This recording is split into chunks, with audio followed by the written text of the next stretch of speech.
O bate-papo de hoje é com um grande empresário do ramo da música.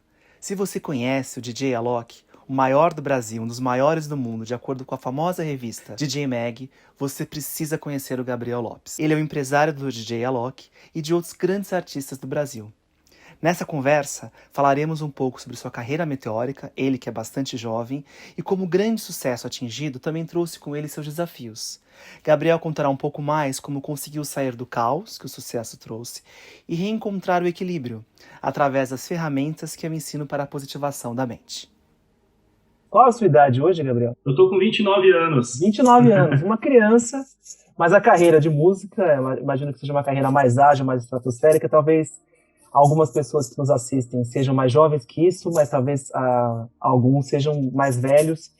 Mas é interessante a história do Gabriel, eu trouxe ele aqui hoje para a gente conversar um pouquinho, ele bater um papo, contar um pouco mais sobre como foi a vida dele até aqui, o que ele já pôde aprender com seus 29 anos sendo uma pessoa jovem, e talvez alguns aprendizados e experiências de vida dele possam inspirar vocês.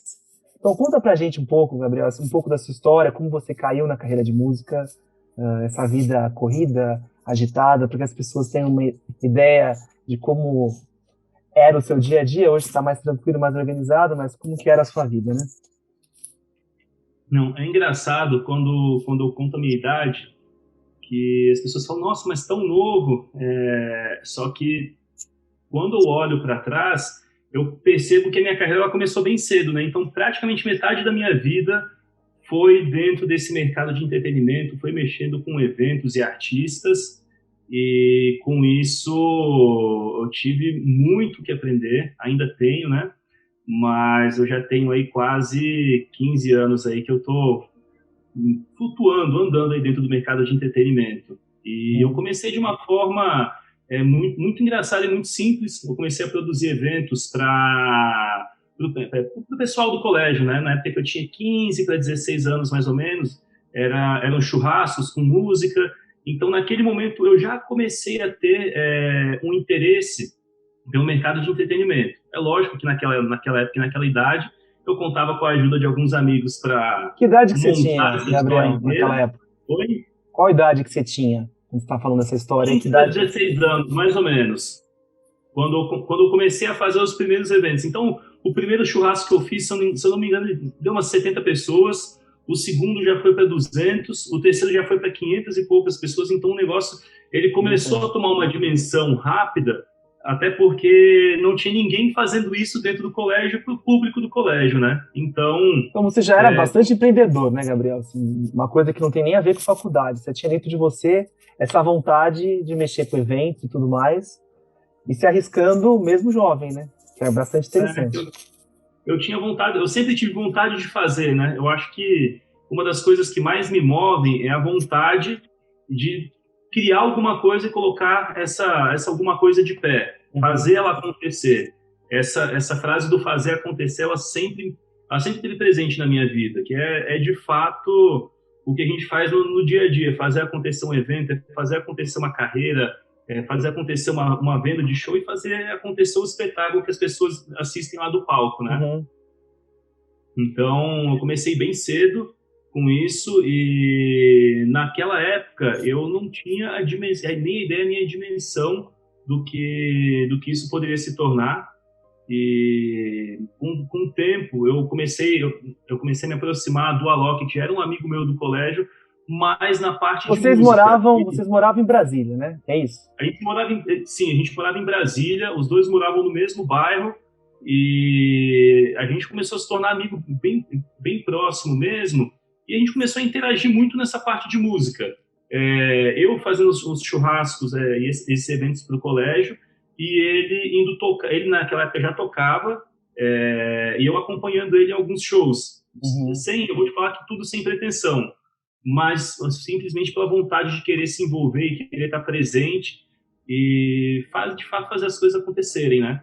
Então eu comecei a viajar para alguns shows com ele, eu comecei a acompanhar a carreira dele e em paralelo fazendo alguns eventos e produzindo. Naquela época, isso, quando começa a colocar 17, 18, 19, 20 anos, a gente não tinha uma organização de empresa, a gente não tinha uma organização financeira, a gente simplesmente estava colocando uma ideia de pé. Uhum. Então, aquela época, eu lembro que eu mal tinha salário, mal e mal ganhava dinheiro, mas já estava produzindo eventos e o resultado dos eventos a gente reinvestia no que tinha que ser feito, né? Então, para ter equipe, para ter material, e com isso a gente foi desenvolvendo a carreira.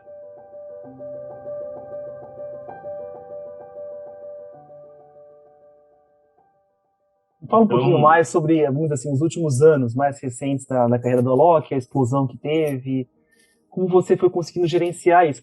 Você chegou a fazer uma faculdade, né? Na época você fez faculdade de nutrição, e depois disso isso. começou a se dedicar somente ao mercado de música e com o Alok e outros artistas.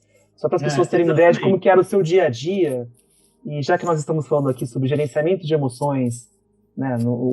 Esse canal de YouTube é para isso, né? De meditação, de técnicas de respiração, contar um pouco da sua experiência do antes e o depois de aplicar essas técnicas e ferramentas, até para servir de inspiração para as pessoas. Então, descreve um pouquinho para a gente como é que era esse seu dia a dia nos últimos anos. A gente está trabalhando junto faz 2 anos. Mas antes disso, como é que era o seu dia a dia de viagens? Qual que era o seu trabalho mesmo, especificamente com a Alok, com os outros artistas? Como é que era a sua agenda no dia a dia? Então, quando a gente chegou por volta dos 20, 21 anos, a gente não chegou um momento que teve que tomar uma decisão se a gente ia seguir dentro dessa carreira do entretenimento ou não, porque ela estava começando a tomar muito tempo e em certo momento isso começou a não dar muito certo. Então a gente começou a levar prejuízo em alguns eventos, Uhum. os shows eles não estavam, a gente não estava recebendo o cachê que queria. Então a gente começou a entender que ou a gente levava isso muito a sério e construía de fato um negócio em cima disso, uma carreira em cima disso, ou era melhor a gente abandonar e seguir um outro caminho. Isso na época que a gente estava fazendo faculdade. Eu me formei em nutrição e para mim foi um momento divisor de águas porque eu realmente eu entendi, eu tenho que me dedicar a isso que eu estou fazendo e com isso a gente começou a ter muito resultado, quando a gente entendeu que a gente precisava se dedicar e precisava entregar. E rapidamente a gente começou a ter resultados, a gente foi para o maior escritório que atendia música eletrônica na época. A Loki chegou a bater, naquele momento, 2 vezes top 1 DJ do Brasil, então, digamos assim, isso foi muito rápido e muito cedo. E é lógico que com todos esses ganhos e com todo esse crescimento, vieram muitas responsabilidades. Então, Mais viagens, pressão, mais estresse, mais tudo, né? exatamente, mais pressão, mais estresse, mais decisões a se tomar e mais shows a se fazer. Então, a gente se viu em momentos que a gente viajava ou quinta ou sexta-feira, viajava até segunda-feira e o momento que a gente não estava fazendo show, a gente estava em deslocamento para outro show. De O Alok chegar chegava a de fazer, às vezes, uma noite, 3, 4 shows em locais diferentes, de avião, indo para cima e para baixo pelo Brasil, né? Isso foi um segundo momento, mas a gente chegou a fazer 4 shows já numa mesma noite, em 3 estados diferentes. Então, foram momentos de logística bem apertadas, Uhum. e eu lembro que naquele momento, lá no início, a gente tinha que escolher se a gente ia deitar na cama para dormir meia hora, se a gente ia almoçar ou se ia tomar banho. Dava pra fazer Porque, os três. exatamente. Se tentasse fazer os três, se dormisse, não acordava. Então é melhor comer enquanto pedia comida, tomava o banho para poder chegar no próximo evento. E a gente chegava a passar finais de semana assim praticamente sem dormir. A gente dormia dentro de avião e carro. E com isso, a hora que a gente chegava segunda-feira em São Paulo em casa, tinha toda a rotina de escritório. Então, tomar decisão, vender show, organizar logística, organizar a parte financeira, montar a estratégia de carreira. Então, digamos assim, era uma vida que ela, ela teve muitos louros, só que ela pediu muito da gente também. E com isso, eu tive vários momentos assim de muito estresse, de muita exaustão, e parecia até que minha cabeça não estava funcionando direito. Muito comum, E assim, as pessoas entenderem, né? Como eu trabalho com atletas de alta performance e com empresários e com executivos, outras carreiras. É incrível como, no nível de sucesso, quando você quer crescer na sua carreira, é sempre a pressão ela é muito grande. Quanto mais você quer crescer, dentro de camadas dentro de uma empresa, ou você quer crescer, conquistar o mercado brasileiro como a Loki, ou ganhar uma medalha olímpica como o Bruno e outros clientes, a pressão, a expectativa, as responsabilidades, os números, os volumes vão aumentando, e a nossa habilidade de gerenciamento dessa pressão, ela se faz evidente. Nem todo mundo, acho que quase ninguém, a gente é criado com essas habilidades de gestão emocional. E o mundo moderno, com as pressões, crescimentos, faculdades, né?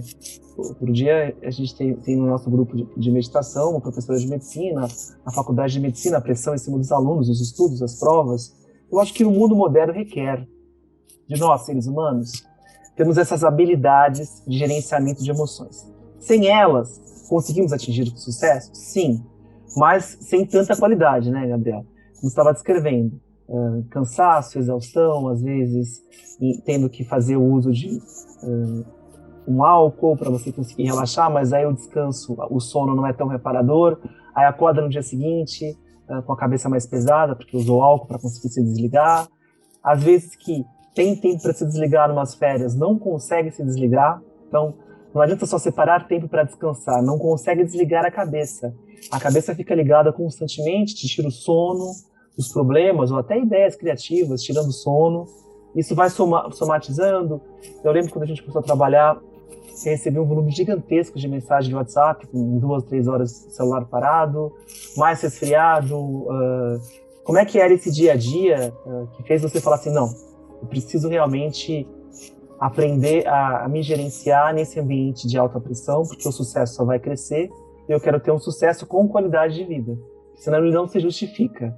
Como a gente fala, ter sucesso é muito difícil, mas ter sucesso com qualidade de vida é uma arte, porque a maioria das pessoas tem sucesso, mas sem qualidade de vida, sem dormir, a saúde vai por água abaixo, uso de álcool, por aí vai, né? Como é que era gerenciar tudo isso sendo tão jovem, Gabriel?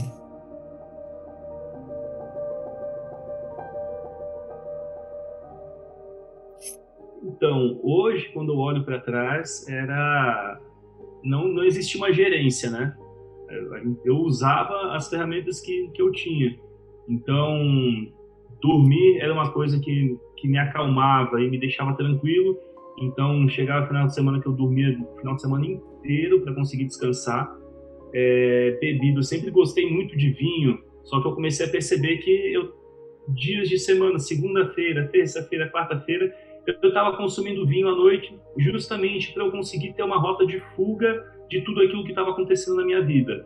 E chegou um momento que eu colocava a cabeça no travesseiro, e quando eu colocava a cabeça no travesseiro, eu falei, cara, eu conquistei o sucesso financeiro, consegui chegar muito longe na minha carreira, bem novo, só que eu não estou feliz e eu não estou sentindo que eu tenho uma qualidade de vida. Então, foi nesse momento que eu comecei a olhar para dentro de mim e comecei a perceber que eu não tinha uma gerência das coisas que estavam acontecendo comigo, com as minhas emoções dentro da minha vida. A gente conseguia fazer a entrega na parte de trabalho, mas a parte pessoal e emocional, ela não estava bem direcionada. E aquela E com sensação de isso, você estar atolado de serviço, ao mesmo tempo fugindo de decisões, porque às vezes está cansado, não quer tomar decisão, então não responde o WhatsApp, foge de uma reunião, porque você não está afim ali, não está em condições de pensar, a sensação de que é devido à carga do trabalho que você está assim. Como é que era a sua relação com tudo isso? então, a minha relação é muito ligada com o que você falou. Uma das palavras que eu acho que eu estava muito ligado ao meu passado é procrastinar, né? Então, eu postergava as decisões que eu precisava tomar. Eu muitas vezes deixava para depois, para poder pensar em tomar a melhor decisão. Só que como a minha cabeça ela já estava exausta, essa melhor decisão, ela nunca chegava.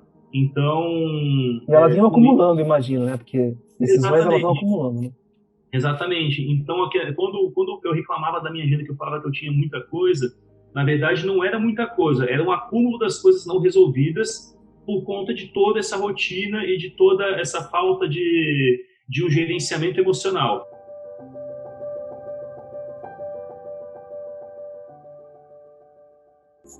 presidente de empresa, esse público, para esse tipo de consultoria individualizada que eu faço, é mais esse público, diretor de empresa, empresário.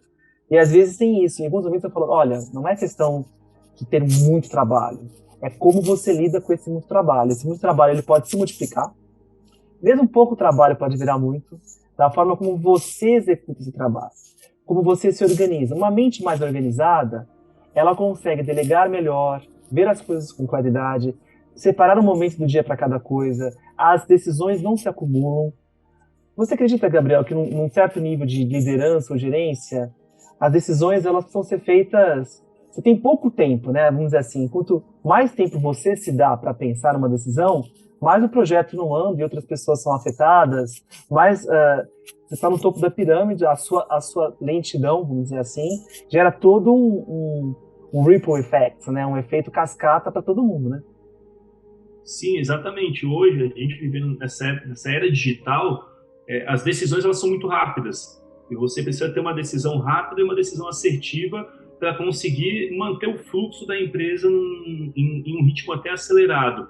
E se por acaso eu falto com essa decisão e eu falto com esse ritmo acelerado, toda a cadeia embaixo de mim, de todos os setores que eu cuido, eles ficam desacelerados também. Então, isso foi uma coisa que eu percebi dentro das minhas empresas, que eu, muitas vezes demorava para tomar as decisões e, com isso, a empresa ela não andava num ritmo acelerado da forma que eu queria. E eu tentava enxergar em volta qual que era o problema para não estar indo em ritmo acelerado e, no começo, não entendi que o problema estava na minha decisão, na minha gerência. E aquela sensação de você viver apagando incêndio, né? Ou seja, não é você sobre o controle das suas atividades. As atividades que têm o controle sobre você. O seu dia vai sendo levado pelo caos, pelas circunstâncias, você vai sendo arrastado pela vida, atropelado pela vida. Nem tanto, o ideal seria você ter controle, né? De você estabelecer metas no seu dia, o que você quer produzir, etc. Por isso que eu acho que, mais uma vez, se faz importante a reflexão. Se você quer ter sucesso, se você quer ter produtividade com qualidade de vida, que a nossa proposta aqui é essa, não é só o sucesso a qualquer custo, não é o nosso objetivo, há que se pensar que precisa existir uma autogestão, né? Você precisa se incluir no processo. Você como mente, como emoção, como ser humano, como missões, como sonhos, e o seu trabalho. E às vezes eu vejo, numa mesma empresa, um diretor tendo super capacidade de ter uma família, de gerenciar aquelas decisões e ter sucesso, e o outro diretor culpando as responsabilidades, o excesso de trabalho e com uma baixa produtividade. Então, a diferença entre um e outro é justamente, vamos dizer assim, as ferramentas e a importância que aquela pessoa mais equilibrada dá para essas ferramentas para conseguir dar conta do trabalho com produtividade e com qualidade de vida. Porque às vezes a gente cai naquele diálogo interno de achar que, de repente, é realmente o excesso de trabalho que faz com que a gente viva uma loucura. Ou que o mundo moderno está muito corrido, por isso que a gente está numa loucura. Sendo que é possível, sim, viver inserido no mundo moderno, com uma alta produtividade e com qualidade de vida. É fácil? Eu não sei, nem sei se dizer se é fácil ou se é difícil, porque eu acho que é muito mais difícil viver no caos. Muito mais difícil. Mas requer muito foco, porque o caminho natural é o caminho do caos. Em que momento, Gabriel, você falou assim, não, preciso de ajuda, eu não quero mais viver nesse caos, chegou o seu limite, porque cada um tem um limite para o caos, né? Qual foi o seu limite para o caos? O meu limite, eu te falo que eu comecei a observar que as empresas, algumas delas, da qual eu gerencio até hoje, elas não estavam crescendo da maneira que eu queria, elas não estavam se desenvolvendo e, ao mesmo tempo, eu não estava tendo qualidade de vida alguma. Então, as atividades que eu gostava de fazer, que era minha academia, sair para me divertir, eu já não estava tendo vontade de fazer isso e eu só queria ficar em casa dormindo e, consequentemente, em vários momentos eu tentava fugir do trabalho. Eu não queria olhar o celular porque o celular ele me deixava angustiado, me deixava ansioso de olhar por conta da quantidade de mensagens que tinham e a quantidade de coisas que eu precisava fazer. E isso acontecia durante a semana e acontecia aos finais de semana também. Então eu comecei a perceber que eu estava vivendo uma vida muito ansiosa e de angústia e que eu não tava conseguindo enxergar qual que era a saída para isso. Então, eu me senti, de certa forma, sem direção e perdido. E quando eu me senti sem direção e perdido, eu comecei a perceber que eu sozinho não ia conseguir colocar uma direção na minha vida, então eu precisava de ajuda.